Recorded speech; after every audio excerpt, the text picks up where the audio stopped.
looked like Victor was out there today. Full Was training. he full training? Full training. And is Raul through the protocol? He is through the concussion protocol. Just watching the tape from this weekend's match, what are some of the big takeaways that you've had? That's a loaded question.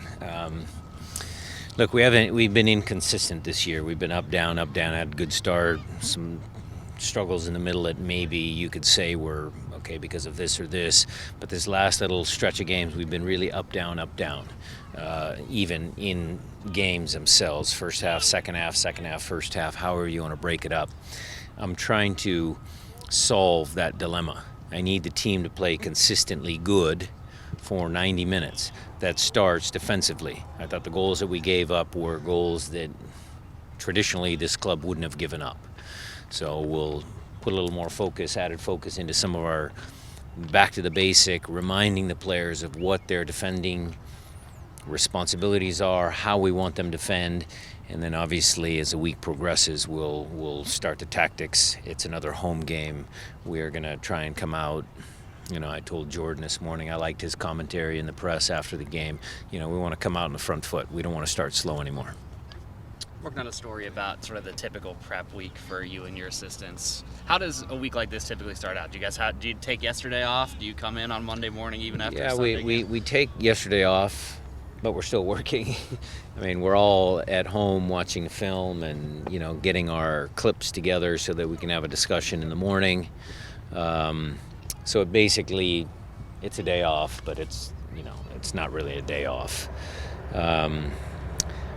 Match prep for everything is today. We try and close the book on the previous game. Any sort of group film that I show is supplemented with individual film that goes on between certain groups and individuals.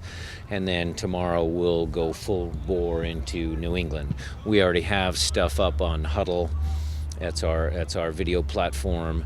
Tom Childs, our video guy, already has clips together of New England, their attacking movements, their defending movements, goal kicks, their goals, all of that sort of stuff. So tomorrow we'll dive into that to try and get a game plan together for Saturday. Sure, and did the coaches meet this morning before practice? Yeah, we meet every morning. What are those meetings usually like? What's sort of the general atmosphere? Well, we try and get our checklist done. We'll obviously discuss the game. We'll make sure that training's dialed in, the week's worth of training. It varies a little bit if, like already last week, we scheduled out the next 2 weeks of training. So we already have an idea what the topics are going to be for those particular days. So today we didn't have to do that. We already know, but we just kind of fine tune and go through the numbers, who's available for training, who do we need from Defiance, what young kids do we want to see. Defiance has a game Friday. How does that work with some of the young kids that we have out here? So it's basically just kind of organizational stuff.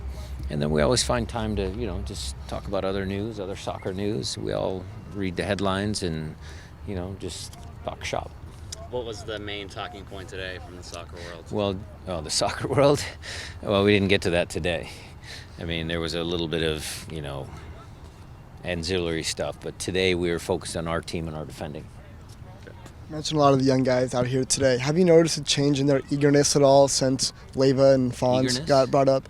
Eagerness or just knowing that, one of their buddies and I think all made the it kids up? are eager. I think, yes, they might use that subconsciously as a carrot, but all these young kids, when they come out here, they're all eager and anxious, and they all want their chance. Danny certainly paved the way, you could say that, but there's a couple kids right behind him that I like. I think there's a good crop of young kids that, maybe not for this season, but definitely in preseason, they'll get a legitimate chance at making the squad for next year. You mentioned defense. What are some of the things that you could potentially, work on to alleviate that? It was a combination of individual defending. You want to go through the goals? Jeremiah asked me after the game were they all transition goals. They weren't. The first goal came on a quick free kick, so that's maybe where he thought it was a transition moment. But defending inside out, defending the goal, guy with the ball is the most dangerous. Some of those basic individual defending tactics weren't involved in that play. Second goal, came off a transition play in a sense that Steph knocked the ball long up the field. Did we press up enough? Was our pressure there? Were the gaps too big? Those are all things that we work on a fairly regular basis. And how do Nico and Jordan press? Again, defending inside out.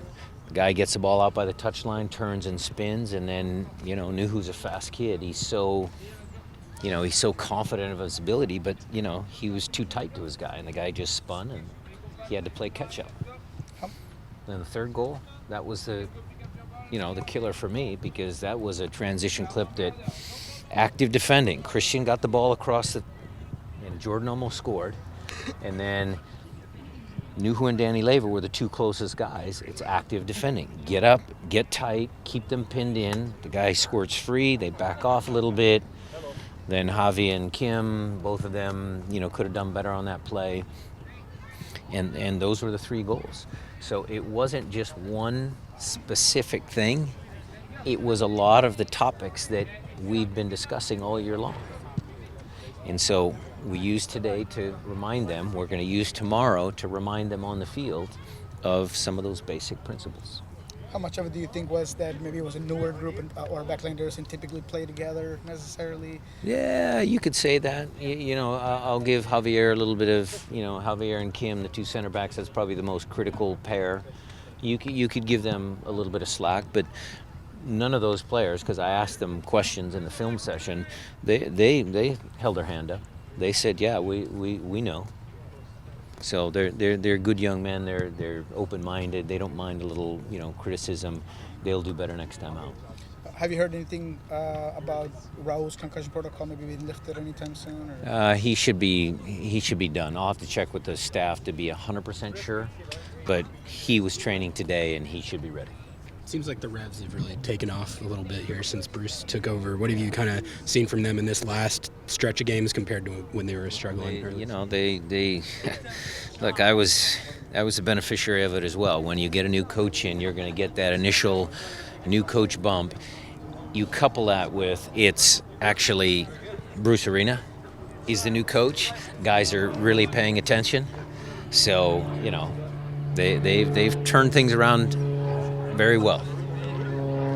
The transfer window closes tomorrow. Are you hopeful that your team will get something done to provide some additional reinforcements? Yep, I am hopeful. Is there a position where you would like to see the team, where you'd like to see the focus for a new player? I know you mentioned previously that. Well, I think some people have reported that fairly well. And at this point in time, my initial thought from a while ago was to, get some help in the number 6 position. But, Gustav's capable of doing it. Danny Leva and Christian, we didn't talk that tactic today. I didn't think that was poor on the film when I watched that, not having a true number 6. I thought there were some moments there that they did okay. They played off each other. Certainly the attacking movements in the second half were good. So, I didn't think that was bad.